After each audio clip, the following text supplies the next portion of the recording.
Elmer and Rose by David McKee. Read by Philip Cohen, or Dad, or Uncle Phil.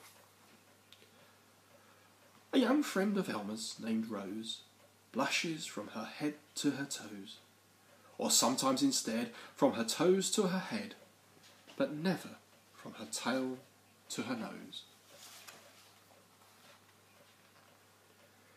Elmer the Patchwork Elephant was with his cousin Wilbur. They were looking at the herd of elephants. "Jolly fellows," smiled Wilbur, "but not exactly unique." "Well, they're all unique," said Elmer. "Just not as different as us. Imagine a herd like you or me." At that moment, Bird arrived and said, "Grandpa Eldo wants you too. Come on, Wilbur," said Elmer. Grandpa Eldo was looking there under a bush. "Where is she?" he muttered. Then, seeing Elmer and Wilbur, he said, "She must be hiding from you two." "She?" said Elmer. "Who are you talking about?" "Rose," said Eldo. "She wandered away from a herd of elephants that passed nearby. You two can take her back to them. Ah, there she is. Don't be frightened, Rose. Come and meet Elmer and Wilbur." From behind a tree peeped a young elephant. A pink elephant. "Oh," said Elmer and Wilbur in surprise. "Very pretty," Elmer added quickly. Rose became even pinker. "She blushes very easily," whispered Eldo. "I expect that's why she's called Rose," Rose said. "Pleased to meet you," and blushed again. "You'll find the tracks of the herd by the lake. Just follow them," said Eldo. "You'll go faster than I would. Goodbye, Rose." Rose said, "Goodbye," very sweetly, blushed a deeper pink, and ran after Elmer and Wilbur. At the lake, they met another elephant. Rose stared and hid between Elmer and Wilbur. "Hello, Elmer. Hello, Wilbur," said the elephant.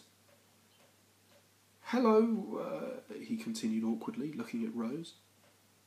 "Rose," said Elmer helpfully. After the elephant had gone, Rose said, "That's a strange one." Every so often, to make the journey more fun, they raced each other.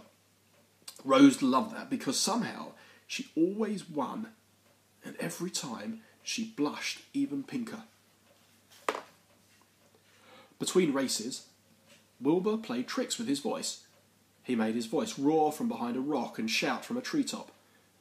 Rose squealed with excitement, blushed almost red, and held on to Elmer's trunk. Elmer just chuckled. Suddenly, Rose said excitedly, "Listen! They're just over the hill. I'll go alone now. You may upset the others. They're quite shy. You're all such unusual elephants, especially the strange grey one we saw. Thank you for bringing me back." "Well, come and visit us sometime," Elmer called after her. "A strange grey one? What did she mean?" asked Wilbur. "I think she was joking," said Elmer. From the hill, they watched Rose safely join the herd. "She wasn't joking," said Elmer. "No wonder she found the grey elephant strange." The elephants in Rose's herd were all pink.